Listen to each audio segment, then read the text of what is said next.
Hello, it's Jeff Trickey here. Welcome to this afternoon's webinar. Thank you for joining us.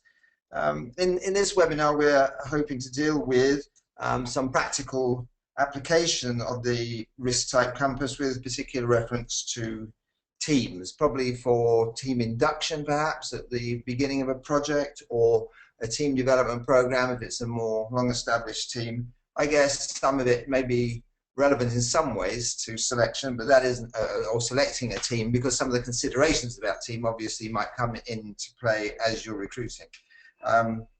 The seminar today builds on a previous seminar, and I think some of you have attended that, and then the other point is that there are going to be quite a variety of different professionals out there who have different angle on risk and different sort of professional interest in it. So we're trying to steer a path there that's going to be of interest to everybody. So these are our three main objectives for the webinar. We want to reaffirm just a small number of key points about risk type. Some of the fundamentals just to position that. If you want to learn more about risk type, then you probably need another one of our webinars, or to join one of our workshops in person.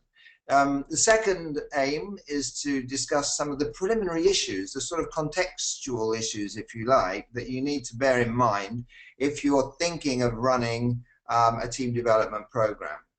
And thirdly, the last objective that we have is to take you through a team event outline. So I'm going to walk you through that. That's broken itself into three separate components. There's an introduction, an explanation about risk type and dealing with personal reports of the people who are participating in your group event.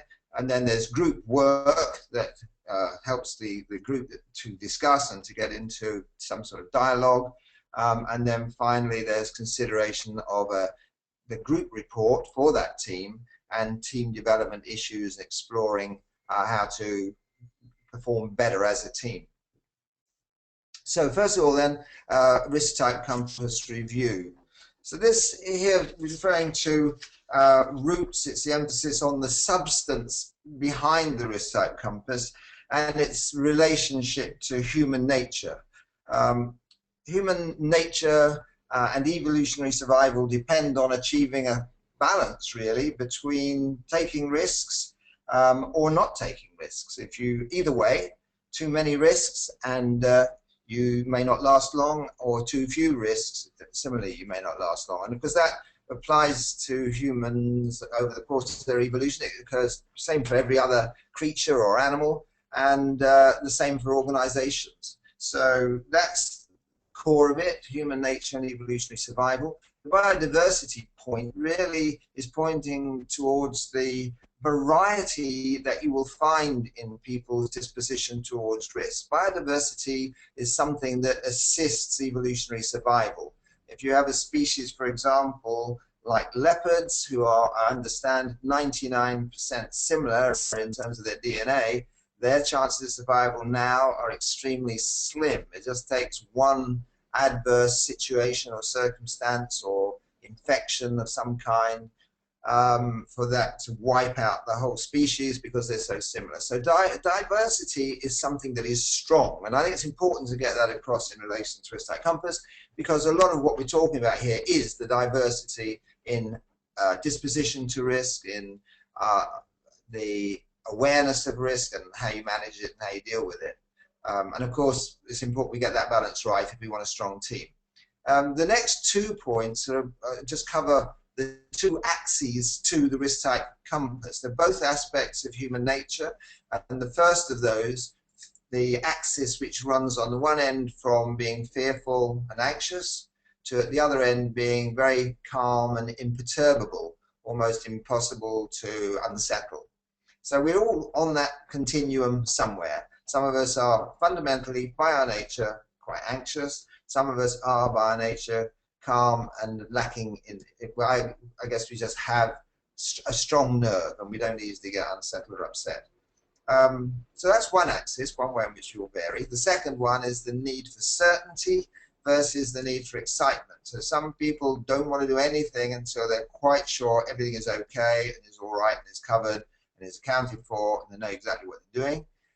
Whilst other people find that extremely boring. They would love to do uncertain things, they love change, they like excitement, and so we all lie somewhere on that axis as well. Now we're talking here, and if you've heard me talk about this before, you'll be aware at this point, we're talking here about your disposition towards risk. Of course, there's also other factors that influence your day-to-day behavior, which we would describe as risk attitude. But risk attitude is based on your propensity for risk and what is naturally you, and it's that which has the pervasive, long-standing influence on your behavior. So the risk type is at the roots of personality. It literally comes from personality. Our starting point in developing it was the consensus that now exists on the structure of personality, and we simply extracted everything that had anything to do with risk, risk-taking, response to risk, risk awareness, decision-making, and so on. And this assessment was the result. The second point then, how does it work? This is a reminder then for those who haven't seen this, it's a matter of being placed somewhere within that center shaded gray area, and the assessment will decide where in that circular space you naturally reside, what is typical of you. So 8 risk types then you can see labeled around the side: wary, prudent, deliberate, composed, adventurous at the bottom, and then carefree, spontaneous, intense at the left-hand side. If you're near the outside, if you're positioned near the rim, then that would suggest you're a very strong example of that particular type. And if you're placed near the center, then as you move towards the center, the strength of those characteristics get weaker and weaker and less distinctive until they kind of disappear in a fog in the middle. I mean, there's an area in the middle which we describe as typical, and that's where the people are who aren't really distinctive on either of those axes we discussed on the last slide. And so it's really difficult to really say very emphatically that they're one type or another. They may have some tendency one way or the other, but it's not enough to characterize somebody in that particular way. The other thing about the compass is that at the top, towards the wary end, are the people who are most fearful of risk and the most anxious. So the most risk averse, if you look at it in a vertical sort of way, the ones near the top are the most risk averse, the ones near the bottom are the ones who are most adventurous and risk-taking. It sort of breaks down into 3 sectors really. There are the intense, wary, and prudent at the top are the most risk averse. The wary is the most of all. And at the bottom, the carefree, adventurous, and composed are the most risk-taking, the adventurous the most of all.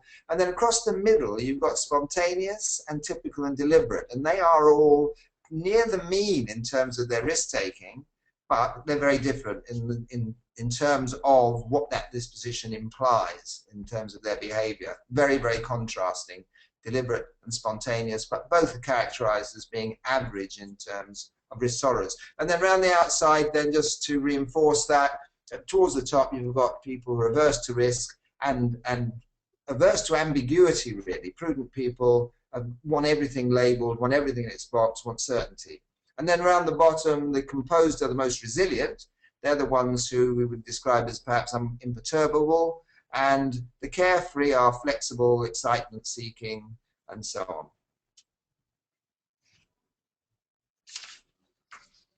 Okay, so why does it work? I think the one answer to that question is because it differentiates individual differences. It's relevant to individuals. Very often in management discussions, it's the employees versus the managers versus one category or another. It may be categories are the HR, it may be the department or the function that you work in, and so on. What is different in a way about risk type compass is it gets down to differences within the individual.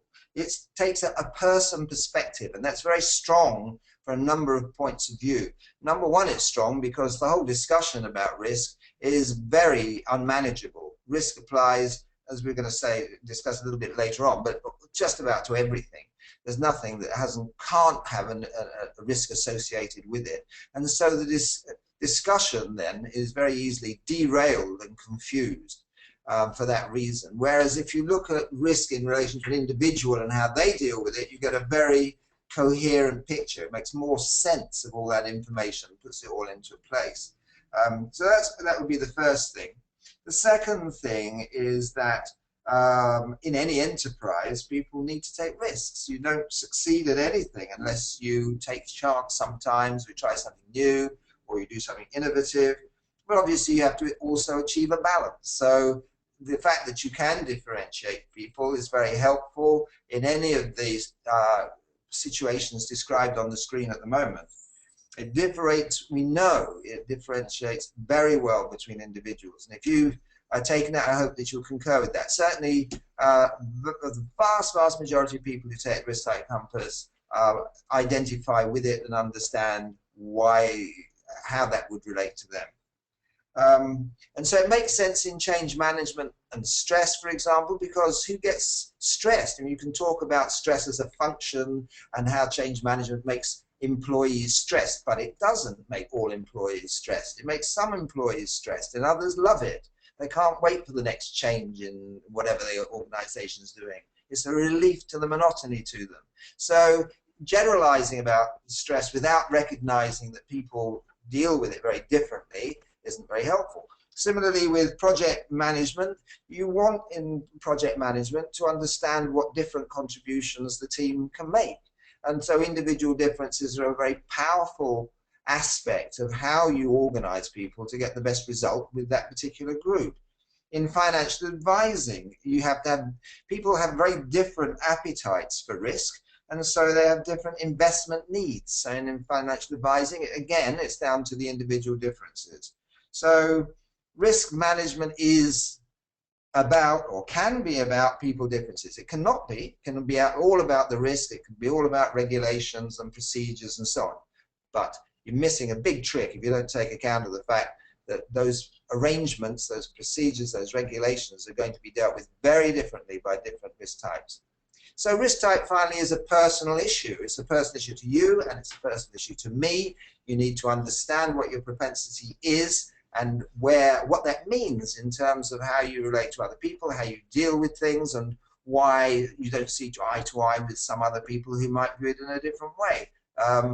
So for all of those sorts of reasons, we would say it works very well. Final point here, again, one that you've probably seen if you've seen any of our publications, but it's just this issue about the impact of personality anyway, and risk type, remember, is a feature. It's the main core, if you like. It's a very significant core out of personality domain. And so how does that affect behavior? Well, it doesn't affect it in a mechanical way, as I said earlier. It's not mechanistic. People who are by nature, for example, introvert, are pathetically always introvert all of the time. They are able to perform in all sorts of situations, and it's the same with extroverts. Extroverts aren't always bouncy and bumptious and talking tender that doesn't. They know and can learn how to restrain themselves and how to moderate those natural tendencies. So that's the same for all of us. We all moderate our natural tendencies, and we all have to moderate and deal with our risk type as well. So risk type is indicated by the anchor. That's stable and it's hardwired. It's how you are. But your behavior can change because of nurture, because of your experiences, because of what you've learned, because of what your desires are, and because of what was expected of you, and you will try to perhaps conform. So the boat then, over a period of time, you could work out where the anchor is. You wouldn't know immediately you saw the boat floating in the harbour where the anchor was, but as it moved with the tides and moved with the winds, you'd learn where the anchor was. And it's the same with people. We learn what people are like, not in the short term. We can all in the short term pretend. We can all present a particular face. That's why interviews are such a poor judge of character.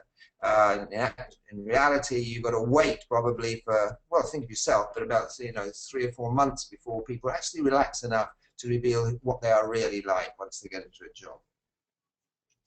So we're talking about dispositions then, that's the point. risk type is disposition. Okay, now some of those preliminary issues. This is saying, well, we're going to do a team event. What do we need to take into account when we're approaching that task? One of the issues is about the pervasiveness of risk. Again, it's a matter of not wanting to get hijacked by the whole discussion and definition of risk. That's can be a nightmare because, as I said before, there's so much of it and it applies to so many different things. It's more, in fact, than a subject. The risk isn't a subject. It's not like geography or history or mathematics with a ring fence around it. You know, maths has its risks. I suppose that's all probability theory, isn't it? Statistics. History has its risks. Every subject, geography has its risks. So the risk aspect applies across the board. It's absolutely everywhere. And so it's more, if you like, a condition or a personal state, the state of being at risk, if you want. So that's the kind of perspective that we have on it. It's an aspect of anything and it's an aspect of everything. And we are all risk managers from birth, when we first, well, actually from conception, is when you first start taking risks in life, all the way through to death, when I guess you can characterize as succumbing finally to the risks that, whatever they were, that caused your demise. The ethical issues are important because when you assess somebody using a tool like the risk type compass, that information is personal information. It's really owned by the person who's been assessed, and as a psychologist, we conform to the BPS expectations that we will treat it with respect, and we would only use it beyond its initial use with the informed consent of the individual. When this comes into a team building context, though, it's a matter of setting things up in a way that allows people to contribute and doesn't necessarily presume that they will, because it depends what kind of team you are and what, I guess, and all sorts of different aspects of the team. Maybe its age, its profession, its purpose, and so on. But in general, that's the right approach to take. So you can deal with team development on a purely confidential basis if you have to. It's never actually happened to me. I mean, always you find that people, when they realize there's no right and wrong in risk type, then they're usually happy to contribute and to take part and to be quite open about what they feel about themselves. And this we have found time after time after time and over a long period of time. So you work for that sort of open participation, but you don't assume it. You be aware of the boundaries. You have the boundaries of what is personal and what is now in the group domain, if you like, in the course of that event. The other issue about groups is, of course, any group of people may or may not get on, and it's quite natural for fault lines within teams to develop. So subgroups, coalitions and factions we describe them as, or maybe just personal interests. People have similar likes and dislikes. The thing about this is it doesn't matter. You don't have to like someone to be effective with them in a team. So the important thing is to remain task focused in your initial attempts to bring a team together. Task focus because the task is shared, you have a common interest in it, you're all collaborating to get the same result. That's the one thing you definitely do have in common while you're a member of that team. So focusing on that is a very good idea to begin with. Obviously, it's quite positive development if that group also turns into something more than that in terms of relationships, but it's not essential that they should. So the reason I'm raising this point is because the last thing you want to do first day in the team is say, I know, let's all get to know each other, let's all go out and have a drink together, because you try to take on that sort of social dimension, you just drive people more into their own interests and likes and dislikes, and even if they perform very courteously during that event, it's not really going to help your cause. It's the task focus first, and secondly, the relationship focus.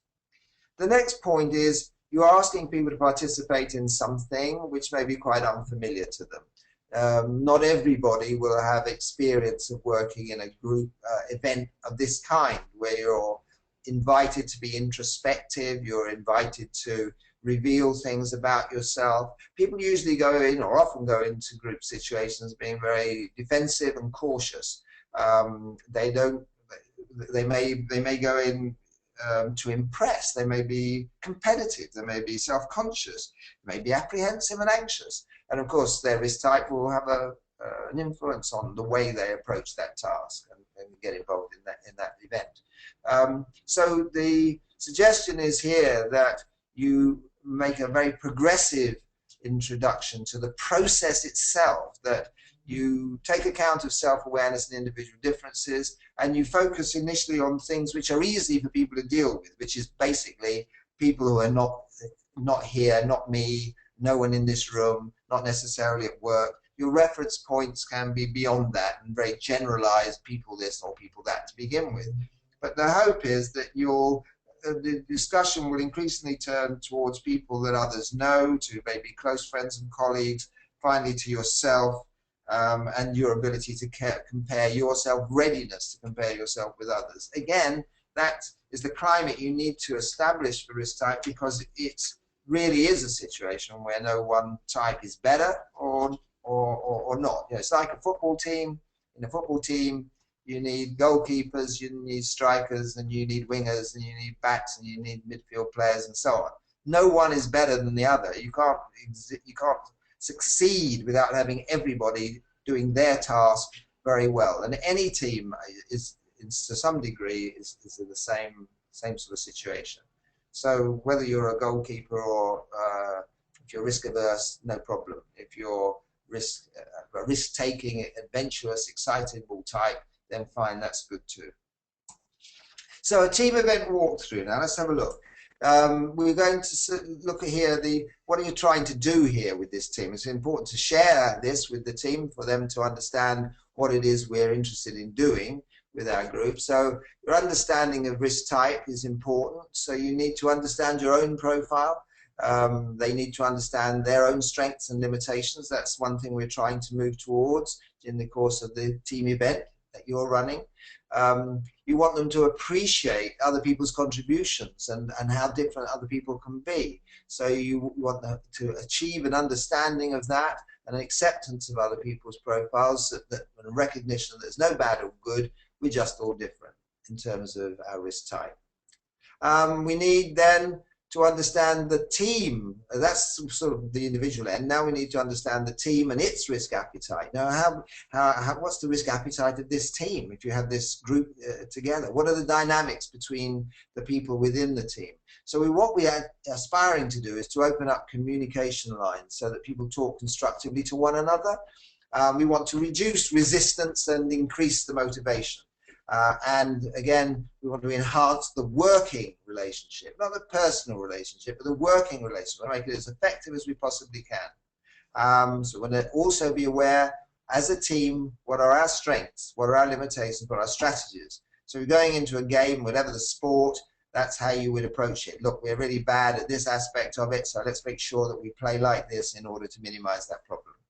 In the end, then, the final point, really important point, is it's about getting people, individuals, to take personal responsibility for their own contribution to the team, and therefore to the team's effectiveness. And that personal responsibility thing is key, because in some ways it's only the individuals who know what the challenge is for them and their particular propensity for risk.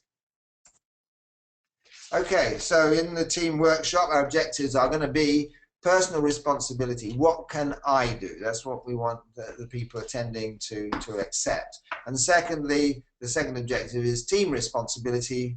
What can we as a team do? So what can you change? You can understand how risk type influences perception of risk, willingness to take risks, how it affects decision making. You can know yourself better. You can understand your impact on other people, and you can be aware of others and their risk profile and understand why others behave as they do. If you have a very different risk type to another person in the team, you may be frustrated by the fact that every time you want to do this, they want to do that. And every time they want to do that, it's the very thing you would never do. So this is what we have to understand. I mean, that is potentially a fracture point within the team, but it's also critically beneficial. You need those different perspectives. But what can we do then? We can ensure that the procedures we adopt within the team, and that's procedures in terms of decision making and discussion and reaching agreements and working together, the processes for working together, that they appreciate the benefits of risk type differences, that they are receptive to a lot of different views, and that they seek those different contributions. You can have a climate which encourages openness and transparency, so it's not blame oriented, it's not critical, it resists groupthink, and it's aware of risk polarization. Risk polarization we've discussed probably before, you may have heard this, but the risk polarization issue, something they call in the literature risky shift. When you have a team of people who are all risk takers, then they go off the scale in terms of the level of risks. They will outcompete each other, as it were, to take greater and greater risk.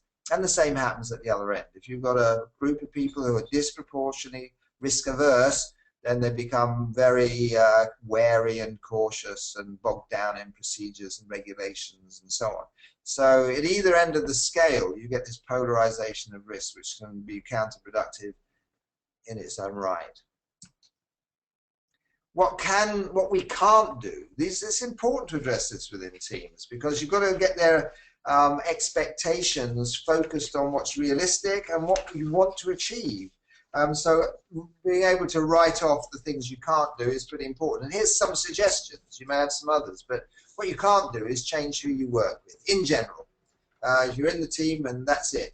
You can't change what's happened in the past. If you've got history with any of those members, if the team's got history, well, we can't change that now. So we have to get over all of that, get on, look to the future.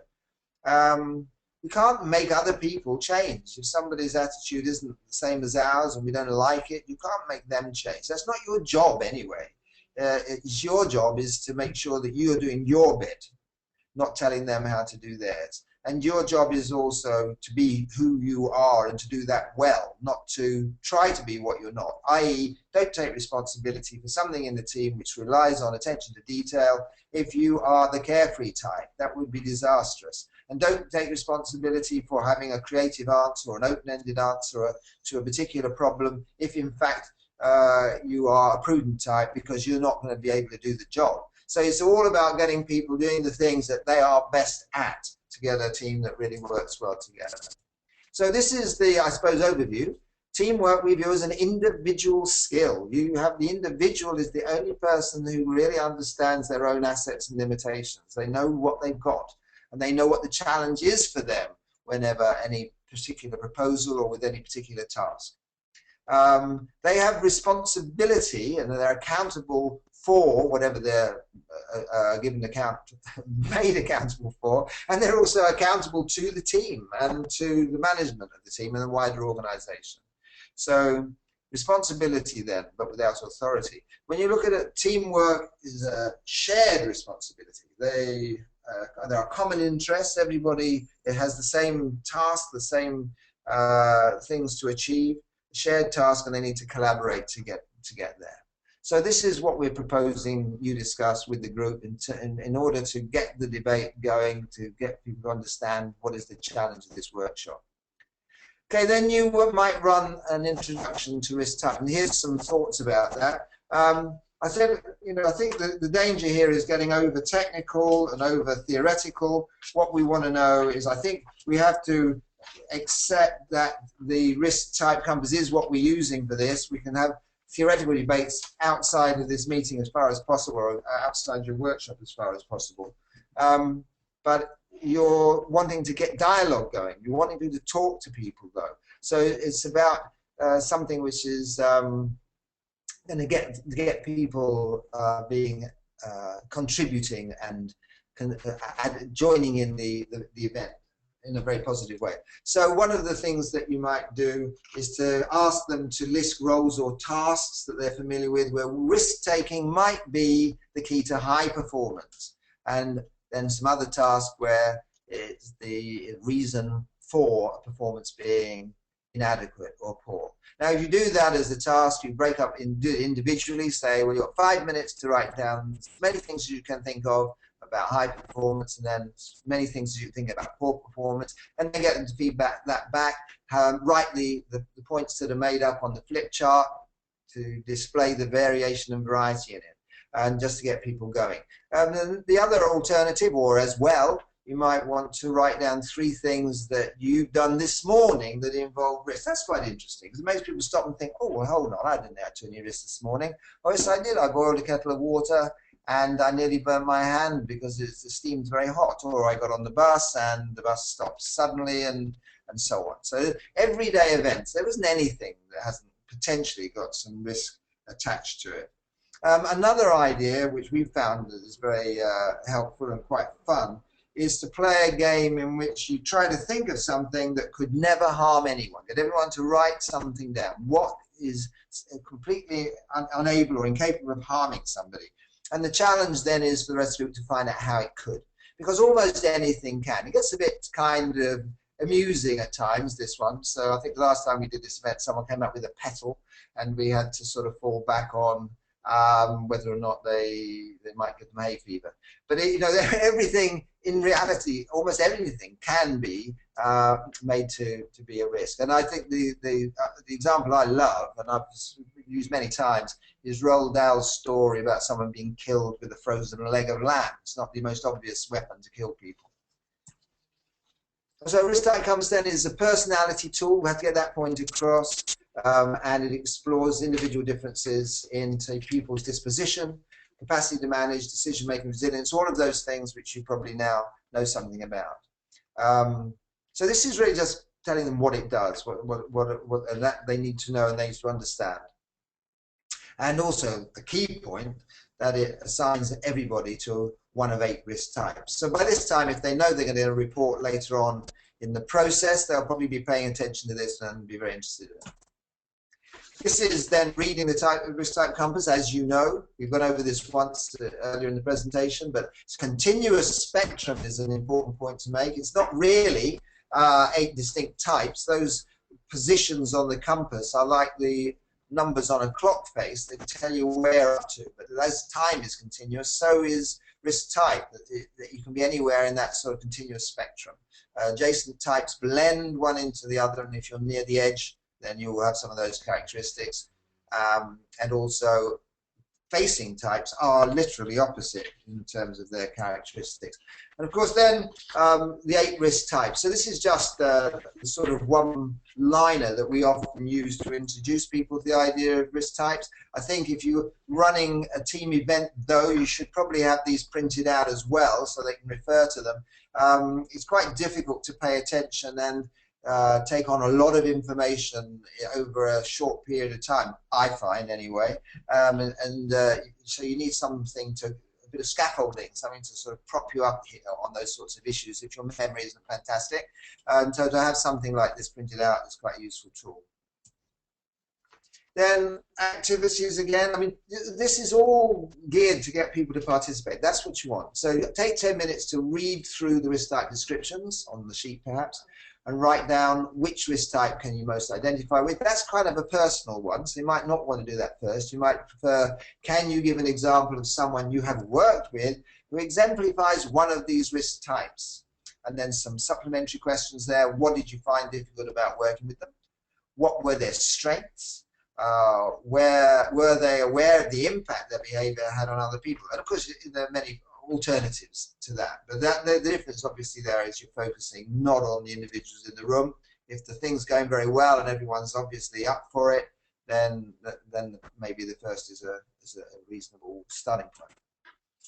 This is something that you've seen most of you before, I think. It's our 4 good friends, Peter, Henry, Sarah and Juliet. They're my polarized people. They're extreme risk types. They do actually really exist, but they're quite good to go through. I mean, this is part of the business of trying to help people to appreciate just how different people really are, and to understand that by and large in social interaction we minimize differences. We tend to want to be like the person we're talking to. We try to exaggerate what common ground we've got, otherwise you wouldn't have much to talk about, would you? So in day-to-day life, you don't always realize how extreme some people may be. Once you know about risk type, you'll be tuned into it much more so. But there are people who will go through an entire 2-day training course and be a very extreme personality type, and it won't show.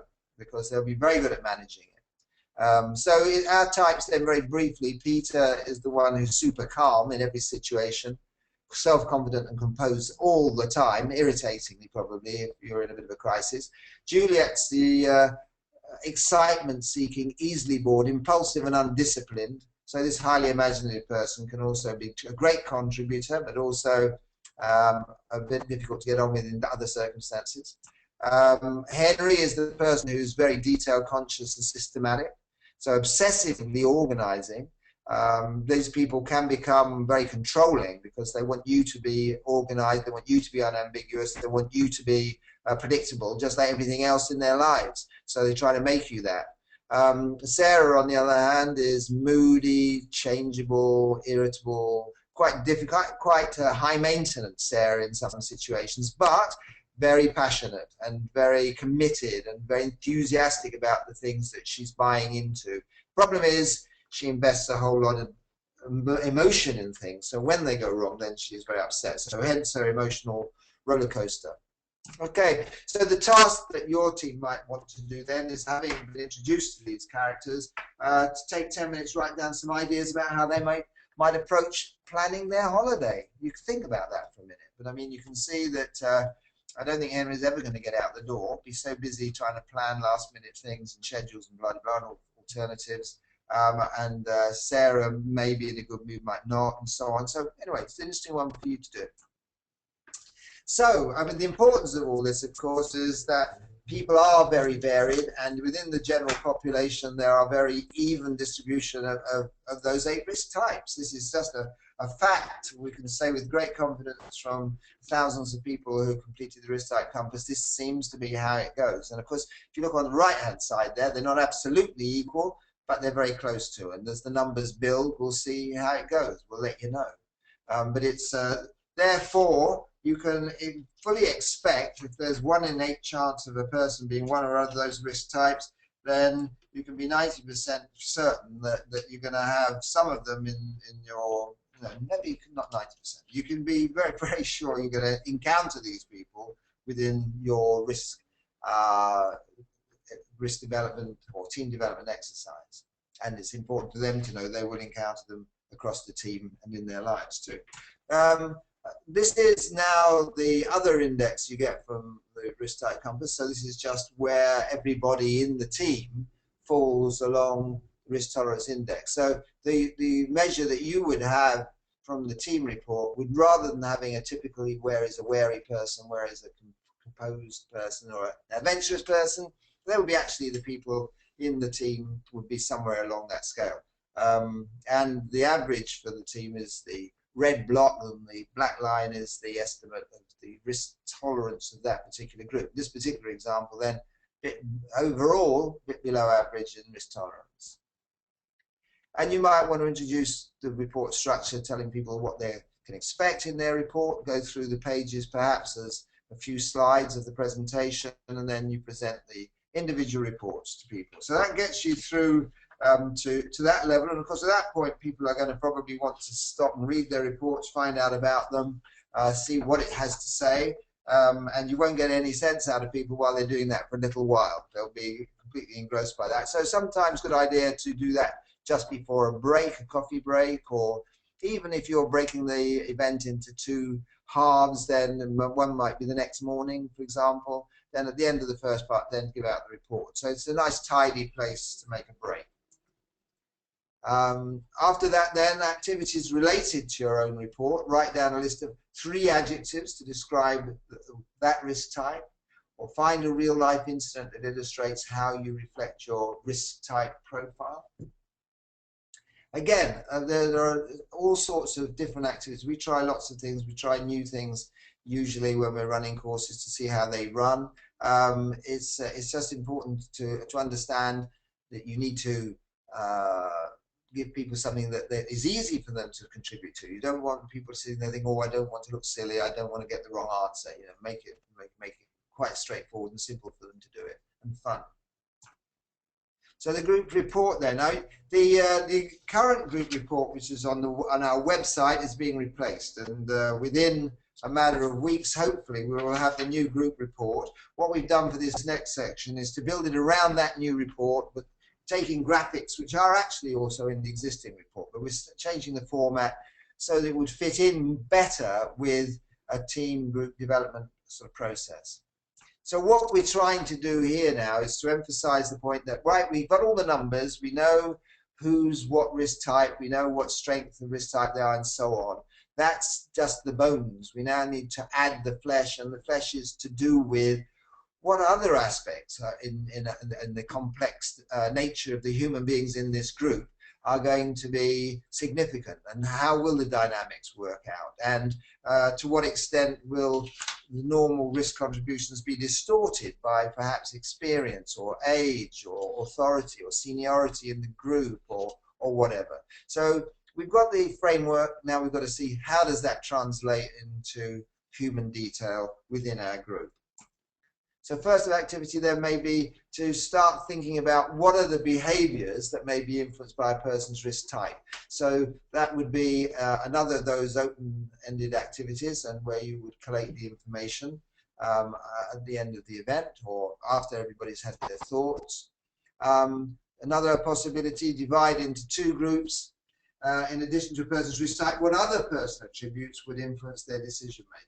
So that's helping to think, what does it mean, this fleshing out business? What other factors ought we to bear in mind in thinking how risk type's going to work with our group?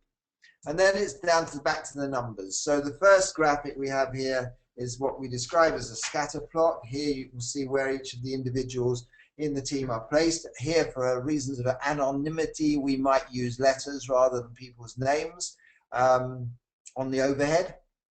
But you can see immediately with this particular group, there are three risk types not represented at all. And you can see how there are two others who are really neither one type or another. So it's quite a neutral sort of approach from those two. And then you can see how the others are grouped. And you've got a distinct faction potentially who are prudent and deliberate, very similar to each other. So this is a subject for discussion. What are the similarities? What have people got in common? Where are the big differences in the group? What things are missing from this team profile? As a team, how are these similarities and differences actually demonstrated? Are we aware? Does it reflect what we know about ourselves?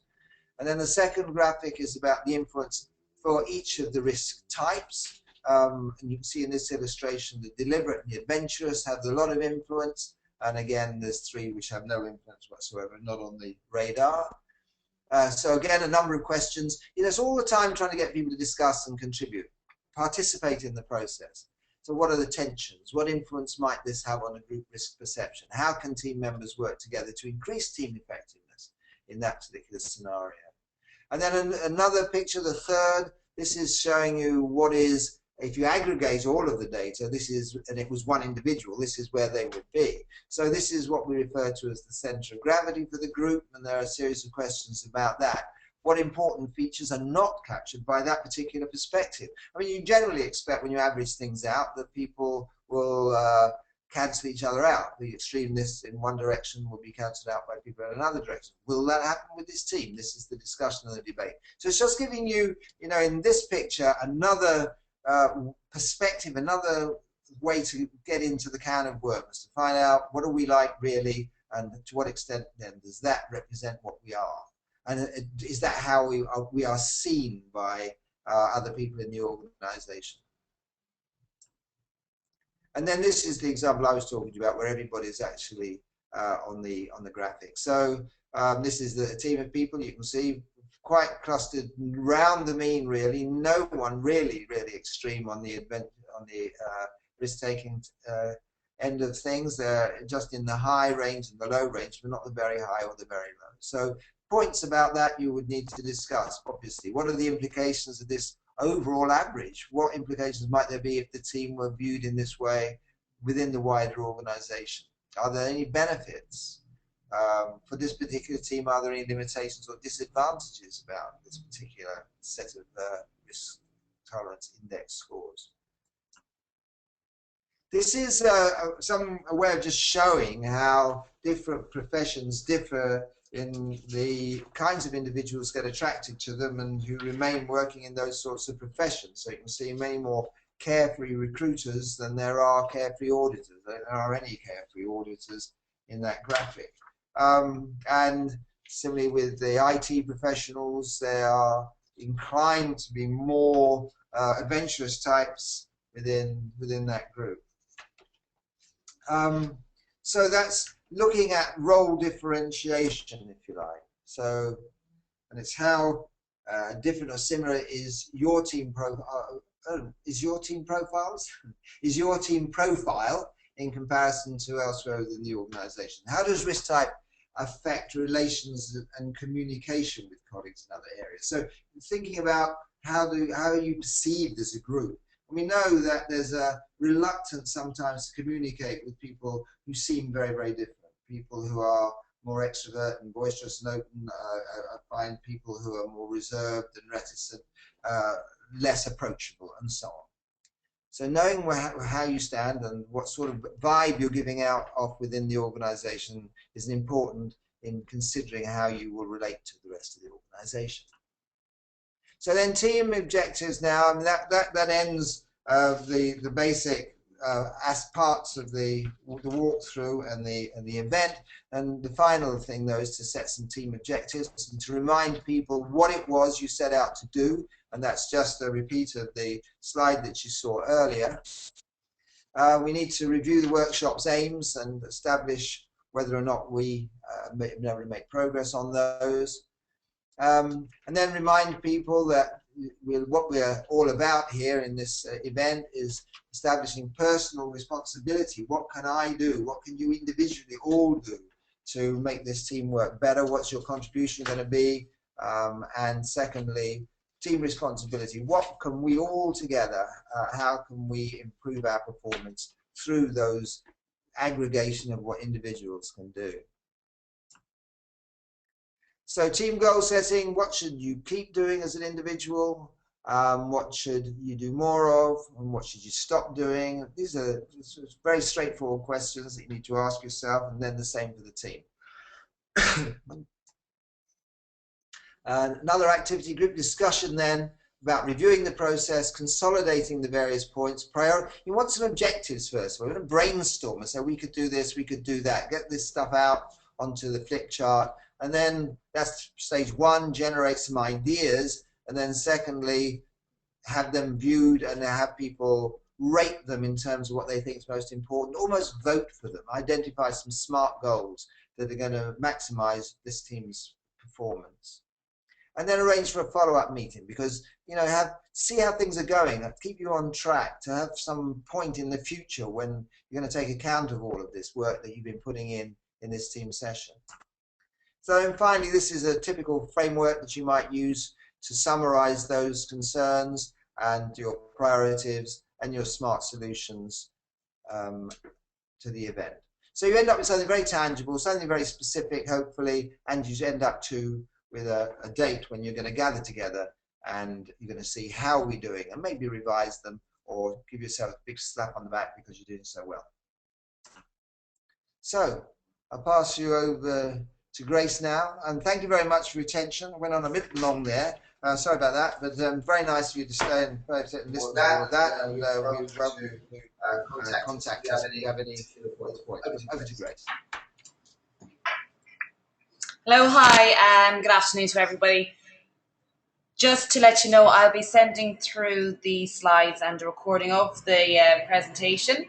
I don't think anybody has any questions, but obviously please do get in touch. You have my details if it is that you do.